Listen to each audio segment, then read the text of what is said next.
매수매도가 아닌 채굴을 통해 수익을 얻을 수 있는 헬륨 중계기 채굴에 대해 소개해 보도록 하겠습니다.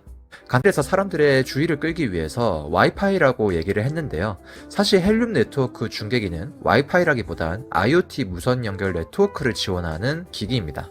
무선 기기 연결 네트워크 주파수인 로라를 각자 집에서 송출하여 자신이 거주하는 지역 내의 전파망을 확보시켜 주고요. 그 네트워크 위에 각종 IoT 기기 회사들이 혜택을 누릴 수 있도록 인프라를 확충하는 것이 헬륨 네트워크의 목적이라고 보시면 될 것 같습니다. 이러한 행위를 통해 네트워크 제공자가 통신사에서 개인들로 분산되는 거고요.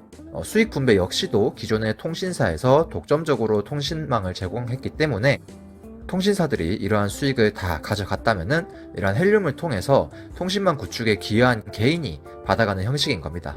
여러분이 궁금해 하시는 웹3의 경제가 이런 느낌이라고 생각하시면 좋을 것 같아요. 기존의 대기업이 맡아서 혹은 독점해서 하던 행위를 개인 혹은 단체에 분산하고요. 더 탈중앙화되고 안전한 네트워크 및 서비스를 제공함으로써 그에 대한 수익을 분배받는 구조가 웹3의 경제라고 생각하시면 될 것 같습니다. 이러한 헬륨 네트워크는 이후에도 소개드리겠지만 이미 해외에서 많이 퍼지고 있고요. 그 유망성을 인정받아 안드레센 호로위츠, 구글 벤처스, 유니언 스퀘어 벤처스 등 기성 인류 벤처 캐피탈과 멀티코인 캐피탈 같은 암호화폐 전문 벤처 캐피탈 탑급에 속하는 회사도 투자를 수행했습니다.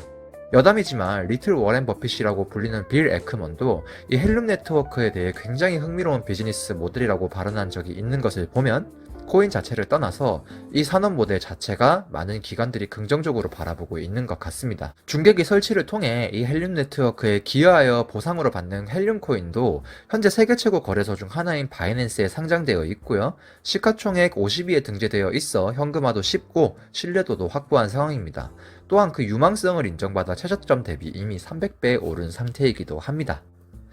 그렇기 때문에 저처럼 저평가 코인을 매수해서 오래 들고 있는 투자자 입장에서 이 헬륨 코인을 직접 매수하긴 좀 그렇습니다. 앞서 언급드린 중계기를 설치해서 채굴하여 패시브 인컴, 꿈꾸는 연금 수익을 창출할 방안이 더 낫다고 생각되어 헬륨 중계기 구매를 통한 헬륨 코인 채굴 방법을 소개하게 된 것입니다. 헬륨 코인의 총 발행량은 2억 개 정도로 현재 작년 12월 기준에 시중에 약 1억 개가 유통되고 있습니다. 중계기를 통한 채굴 난이도는 2년마다 반감기를 거치고요. 헬륨 코인의 용도는 단순히 팔아서 수익 창출 외에도 본인이 창출하는 지역에 대한 인센티브 부여 등 각종 거버넌스 역할을 행사하는 데 쓰이기도 합니다. 또한 스테이킹이나 소각 모델을 통해서 헬륨의 매도 압력을 줄이는 역할도 수행하고 있습니다. 이러한 헬륨 코인은 전 세계적으로 50만 개가 설치되어 있고요. 홈페이지에 헬륨 스캐너를 통해 확인해 본 결과 주로 미국과 유럽에 많이 포진되어 있는 것을 볼 수 있습니다. 저 초록색 점들이 설치된 현황이라고 보시면 될 것 같습니다. 아시아에서는 중국과 싱가포르이 현재 활발하게 퍼진 상태입니다. 일본과 한국에서는 거의 없고요. 보시다시피 한국에서는 서울에서 이제서야 좀 밀집된 모습이 미약하게 보이기 시작했습니다. 이후에 언급드리겠지만 이 헬륨 채굴기를 통해 채굴하는 양이 하나에 하루에 3만원 정도 되는데 왜 한국은 이렇게 넓게 알려지지 않았던 것이냐. 사실 암호화폐 투자자라면은 이 헬륨 채굴기가 있는 것을 많이들 알고 계시긴 했는데 수행하지 못한 것 뿐이에요. 바로 한국 주파수에 맞는 기기 모델이 없었기 때문입니다. 한국에서 채굴을 할 수 없었던 상황이기 때문에 손가락만 빨 수밖에 없는 상황이었던 겁니다. 첫 번째는 헬륨 채굴기의 경우 해당 지역 내에 최소 300m에서 500m 간격을 두고 밀집도에 비례해 채굴량이 늘어나는 시스템입니다. 그러니까 해당 나라 혹은 지역에서 헬륨 네트워크에 기여를 많이 해줄수록 보상을 더욱 많이 주는 방식인 겁니다. 그 외에 높은 곳에 설치하는 고도, 장애물 없이 쾌적한 환경에 설치하는 여부 등 채굴 효율을 향상시키는 여러 가지 요소가 있는데 그거는 나중에 헬륨 중계기가 한국에 활성화됐을 때 얘기해도 충분하다고 생각되고요. 핵심 효율 방식은 제가 설명드린 밀집도에 비례해서 증가하는 방식입니다. 그러므로 한국에서는 미국과 유럽에 비해 도착해서 채굴을 해도 당장의 극단적인 수익을 얻기가 힘들 수도 있습니다.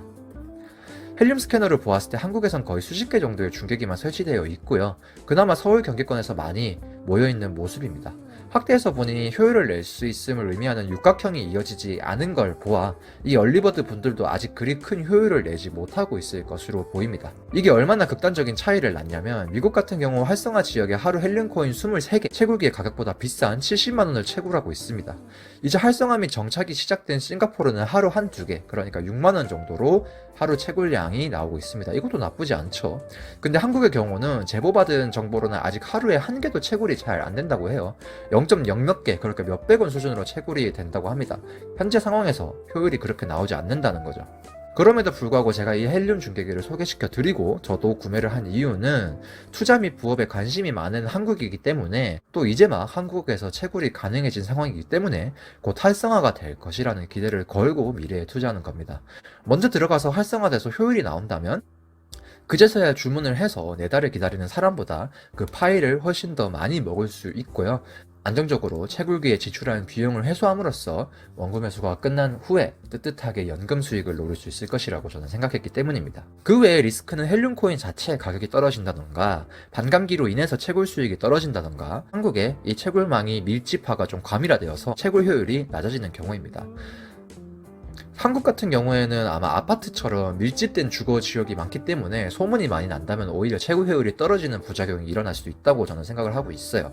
그래서 일찍 들어가서 이 헬륨 네트워크가 한국에 빨리 활성화되기를 기다렸다가 원금 회수를 빨리 한 후에 나중에는 얼마가 들어오든지 상관없이 패시브 인컴 부수익으로 챙기려는 겁니다. 어느 정도 활성화가 된다면 70만 원 정도는 금방 회수할 수 있을 것이라고 저는 생각을 하고 있어요. 또 다른 주의사항은 아까 말씀드렸듯이 특정한 간격을 두고 밀집도가 높을수록 채굴 효율이 높다고 얘기 드렸는데, 지도에서 보신 것처럼 서울이 한국에서 그나마 가능성을 보이고 있습니다. 그러므로 지방은 배송을 받더라도 서울보다 그렇게 큰 효율을 보이긴 힘들 수 있습니다. 마을 단위로 합심을 해서 구축하면 또 모르긴 하겠는데, 워낙 코인 쪽 인식이 그렇게 좋은 편은 아니니까요. 설득이 쉬울지는 모르겠습니다. 또 다른 주의사항은 한 번에 여러 개 사재기 하는 것은 권해드리지 않습니다. 말씀드렸듯이 최소 300m에서 500m 이상 간격을 둬야 한다고 얘기 드렸잖아요. 그래서 본인 집에서 여러 개를 돌려도 같은 지역에서 여러 개의 채굴기가 할당량을 가져가는 방식이라 효율이 전혀 나지 않습니다. 이상으로 헬륨 중계기 채굴을 통해 연금 수익을 노릴 수 있는 방법에 대해서 설명해 드렸습니다. 영상이 마음에 드셨다면 구독과 좋아요 부탁드립니다.